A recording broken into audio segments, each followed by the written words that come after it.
আর একটা সবচেয়ে বড় অস্ত্র শিখিয়ে দিচ্ছি, এটা আমি কাউকে শিখাইনি আজ পর্যন্ত, আজকেই প্রথম। এবং আমি আমার জীবনে দেখেছি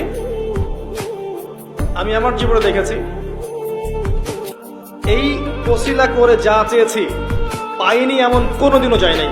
আলহামদুলিল্লাহ, আমি সম্পূর্ণ আল্লাহ পাকের কৃতজ্ঞতা এবং শুকরিয়া আদায় করছি। এইটা ওসিলা করে আমি যা চেয়েছি আমি সারা জীবনে তাই পেয়েছি। এবং আমি বিশ্বাস করি আমি যা পেয়েছি, এই বয়সে আমি যা পেয়েছি, আল্লাহ পাক কোটি কোটি মানুষকে তা দেন নাই। এটা আমি বিশ্বাস করি। এই বয়সে আমি যা পেয়েছি, আল্লাহ পাক আমাকে যা দিয়েছেন, যত দিয়েছেন, কোটি কোটি মানুষকে আল্লাহ পাক তা দেন নাই। আমি এমনটাই মনে করি। আমি কি শিখাই দেবো সেটা? আপনি আল্লাহ পাকের তাওহীদের ওসিলা দিয়ে দোয়া করেন। দোয়া করতে করতে আল্লাহকে বলেন, আল্লাহ তোমার তাওহীদের কালিমা লা ইলাহা ইল্লাল্লাহ এর ওসিলা করে তোমার কাছে আমি চাচ্ছি, আপনি পাবেন ইনশাআল্লাহ।